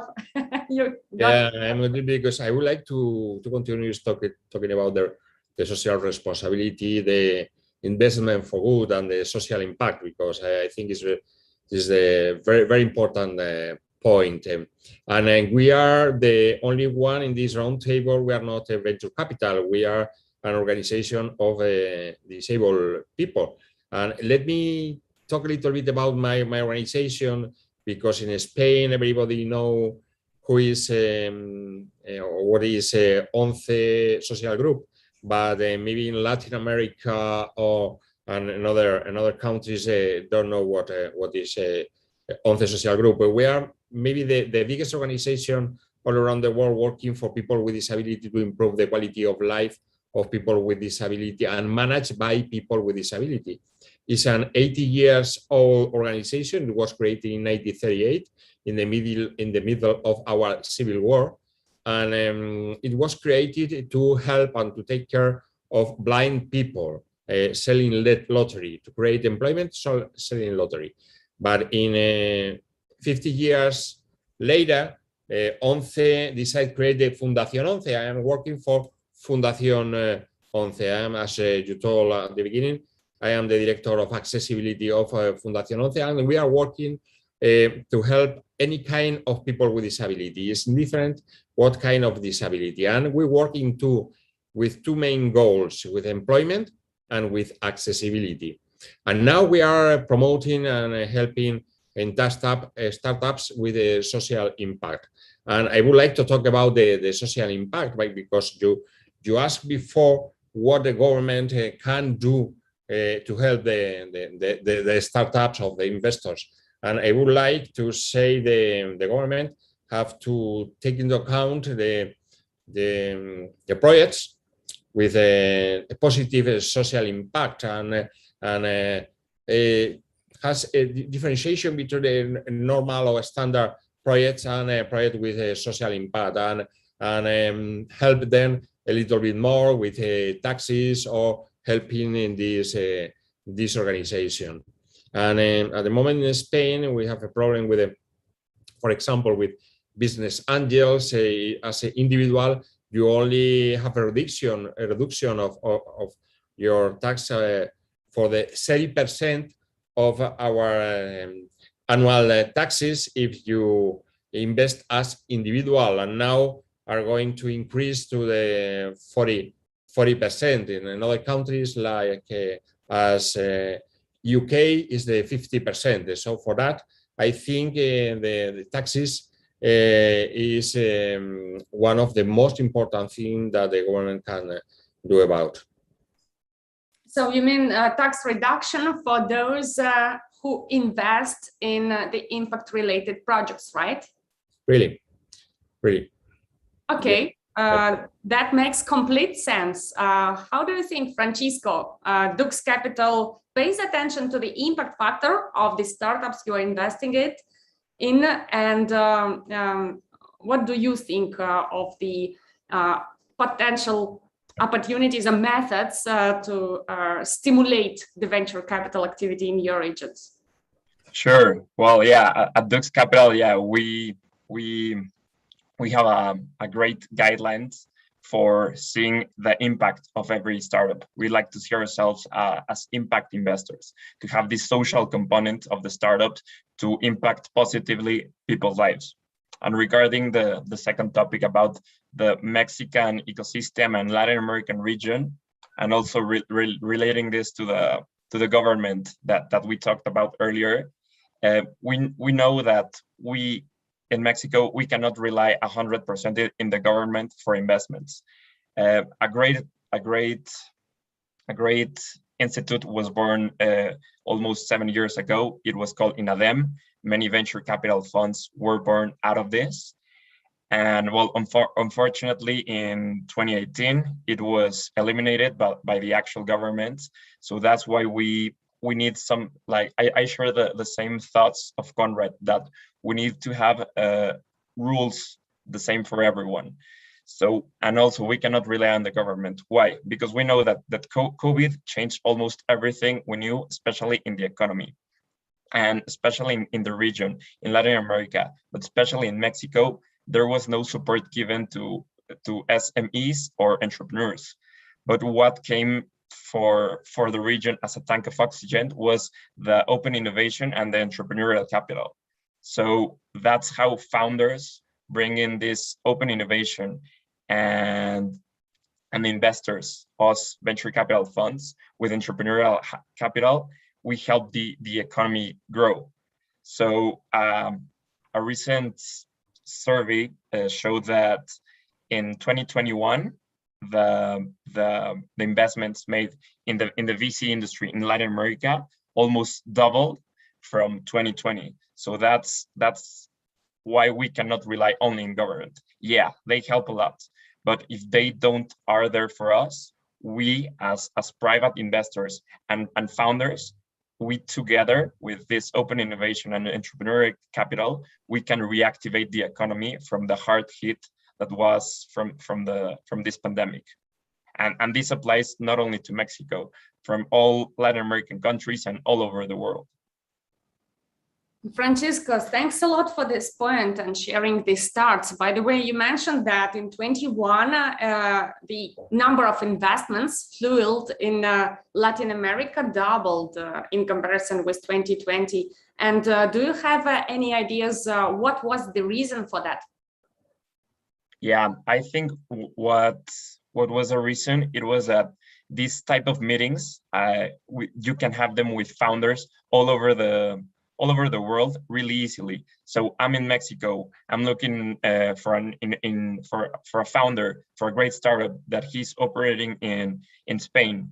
So I can have an easy meeting and I can invest in their amazing projects without knowing them physically. So this also, COVID was a great accelerator of venture capital investments worldwide. So I think this was a key factor to this capital explosion in the first months of this year. So that was the impact of the pandemic and the new reality. Yeah, it's kind of contradictory, but yes. That's really cool to hear that, at least some positive thing out of that, in addition to others. Thank you very much, Francisco. And my question is to Patrick. How do you feel? Do you see the fuel of new venture capital coming to LATAM around Cometa VC? And what do you think is super important to boost the venture capital activity in your region? Absolutely, thank you. Yeah, definitely the last 12 months have been very exciting for the region. There's been a lot of interest both from local investors and international investors. And when I say that, I don't only mean VC funds, but also the LPs that are investing in these funds. LPs all over the world are looking at LATAM, are looking at some of the examples and some of the companies that have achieved very large valuations in the region and are saying, well, that might be something similar to what we saw in the US a couple of decades ago, or in Asia a few years ago. We might see the same cycle happening. So the way we see it is Latin America is entering an inflection point where we're starting to see a maturation of the ecosystem. It's still early, to be perfectly honest, which also brings a great opportunity. But the fact that, you know, probably for the last couple of months, we've heard about a company reaching $1 billion valuation one or two each month, that wasn't heard of 2 or 3 years ago. That just did not happen. And now we're seeing it happen constantly. And that sort of generates a virtuous cycle. Because what we're going to see is a lot of the talent that's available in the region is going to choose to work on a startup rather to going to a more traditional path. So there's going to be better talent generating more interesting projects, which in turn will attract more investment, and just the ecosystem will flourish. So it's early, but there's no doubt that LATAM is entering an inflection point, and the opportunity is there to be captured, and a lot of investors are looking at us, and hopefully more will in the upcoming months and years. That sounds very positive. Thanks a lot for sharing this. And yeah, just to summarize what you all just said previously. So one is the support in the environment, in the taxation, regulation, and some economic incentives. Second is incentives for the proper social responsible behavior from businesses and local companies that will create the market for the new startups in clean tech, impact tech, and so on and so forth. And a stimulation of the open competitive market. And third, I guess, not putting barriers, right? And just letting it grow and develop without too extreme over-regulating of this and putting any limitations on your activities, right?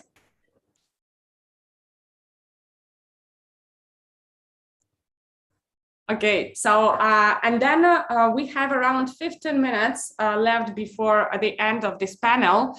So you mentioned a few important points about access to the talent, to great startups, international startups. And we quite briefly touched it in our preparatory call a week ago that the VCs here, some of them, and some of you invest internationally, some of you invest in certain regions, countries. My question is, what is the most important factor do you consider when you evaluate your investment mandate and decide, for example, to explore investment opportunities in particular regions? Is it actually the amount of high quality, great startups in that or that region? Is it the amount of talent that will work in these startups? Is it the size of the market, or is it economic incentive? What is the most important for you when you decide to start investing abroad or to choose particular regions to research the startups there, the deal flow? Who wants to start? I can do it. You go, Eduardo. Okay. I'll go after you. Actually, when we try to do businesses outside of our like core region, we always take into account 4 things for any startup: the idea, the team, the business model, and the market. If any of those is not as attractive as we want, then we will just step out of the deal. However, if all of these concepts are within our thesis, it will not matter where the startup is. So we have research deals in Southeast Asia, in all the region of Latin America, and in Europe. And it's just because we haven't found anyone in maybe Eastern Europe or something like that, but we will be able to invest there. So it's up to the risks that the fund want to take, and maybe the ideas or the concept or the business models can be applied not just to one region. Like Turkey and Mexico are pretty much the same, but in different regions with different language, but we behave the same. We have a oil-driven economy. We have the same type of problems. And you take Poland, and they have the same type of 80% of the population is Catholic, like in Mexico. And you have many issues that can be related to a different part of the world, and the same solution can be applied there. So it's up to what the fund is willing to take as risk, and the solutions, how can you translate that to another solution in a different part of the world? Mm-hmm. So you mean a case-by-case basis, and depending on the risk ability or flexibility of the particular fund. Yeah. Mm-hmm. But still, there are some criteria. For example, you're investing in Mexico, researching the Asia, and then if you decided to explore the deals in Japan, what will be, it is the new market for you, absolutely unknown. What will be the core thing that you will analyze before jumping into that market? If we can add value to that deal. One of the main things that any startup has to think about when they raise money is if the business partner or the VC or whoever is giving them money adds value. So if you can bring something to the table, then you should do it. If someone is not adding value to the deal, then it's just money. And there's plenty of money out there. So what people call smart money, it's just added value to the deal, to the company, to the solution, to increasing, as Noah said, you're looking for customers. You need to increase your market. You need to increase your reach. You need to do many things as a startup, and the ones that need to help you are VCs or your investors. So if you add value, then the deal's for you. If you don't add value, then maybe it's not for you. Amazing, thank you. Konrad, you also wanted to add something on the table. Yeah, well, in the same, partly with the same idea that Eduardo was talking about, I think one of the 4 things that he mentioned, team, the idea, and the other one was the market, right? So I think the only thing that they can change, they cannot change, is the market. From my point of view, is that, well, we would be we look for companies in markets that we think are big enough. I would be lying to you if I would say that I'm looking for companies born from Paraguay or Uruguay from the first day, because it's difficult, right? It's the same for us. We're in Chile, and it's a very small market. So companies that are born in bigger markets, you can say they have more opportunities, but good teams are everywhere. So if you can match good teams, I would say good teams and great markets, great timing, great teams find that great timing. You know, it's so difficult to be on the timing. So I would say in our decisions, we most of the things that we take the most into account are the team and the market, because the solution it's a never-ending story, you know. So talking maybe in fintech, you can imagine yourself different products that any fintech can go and new solutions to their own markets or new markets. So, but the team is going to stay there, and the market is something they cannot change.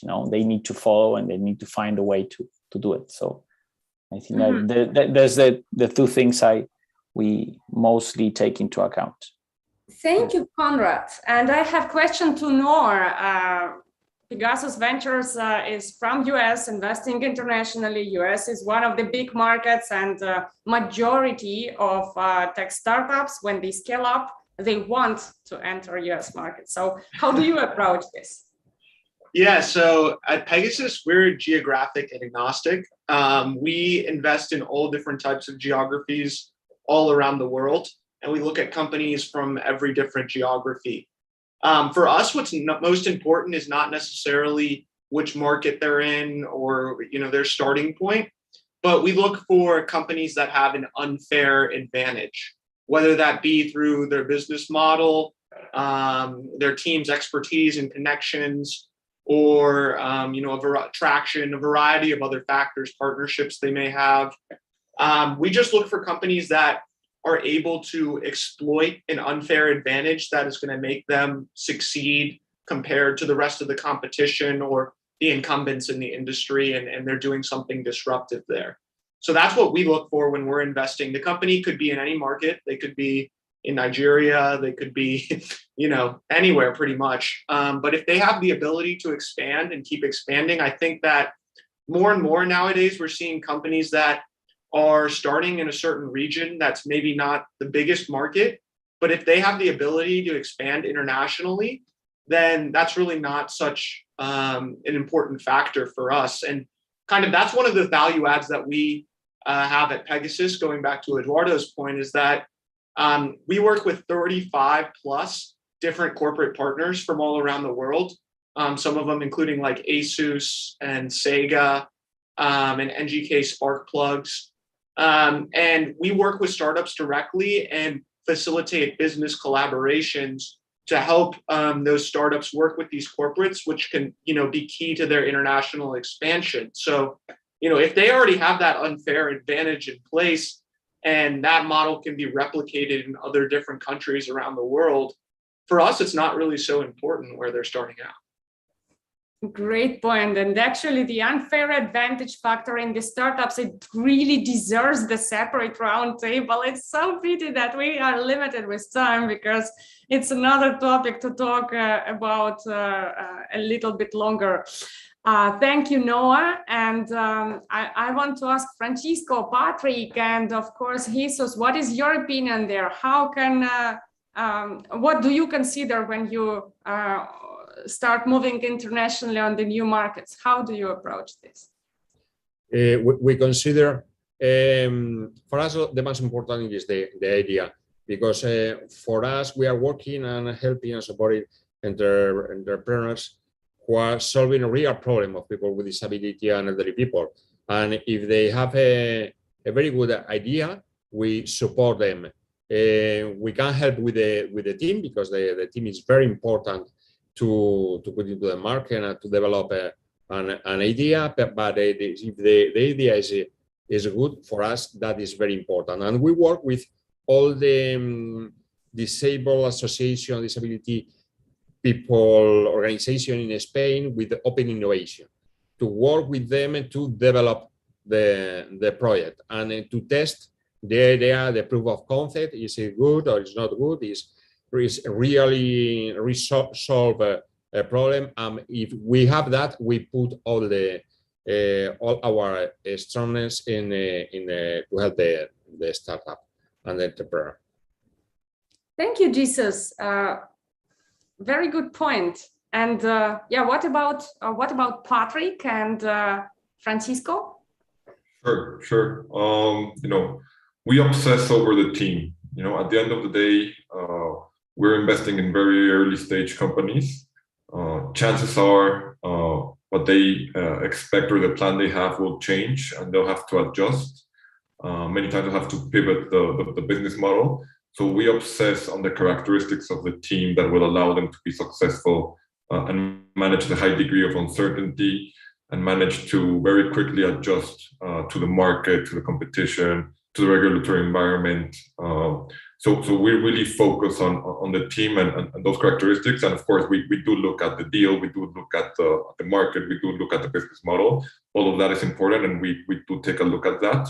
But at the end of the day, those founders that have decided to leave everything behind and bet on an idea, we make sure, or we try to be as certain as possible that they will be able to adapt to the changing conditions they will probably find.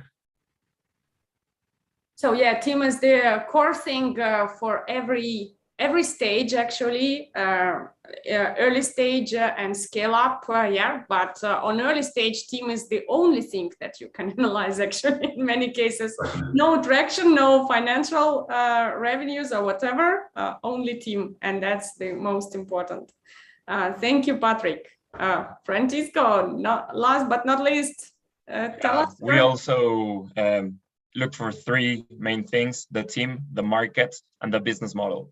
So basically, as we early stage investors, the team, you are trusting them to go all along the way with them, and they may pivot or not. And COVID was a great example of how great teams and great founders, they pivot to great startups, or they maintain their business model. Other thing is market. For example, in Latin America, Mexico or Brazil are markets in itself.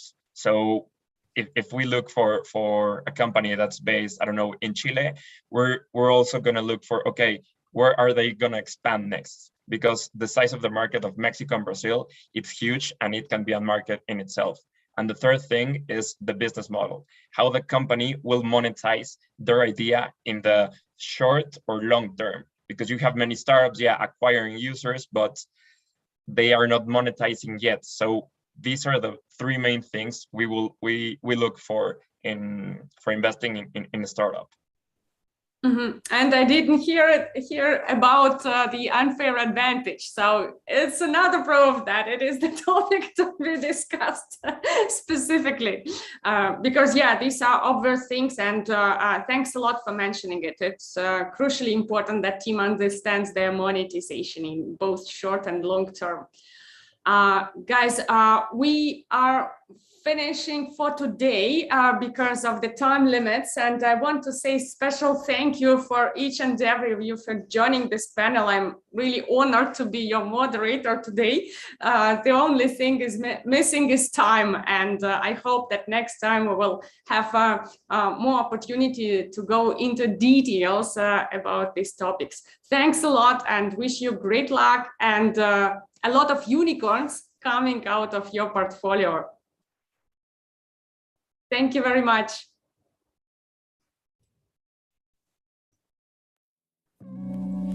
Thank you. Bye.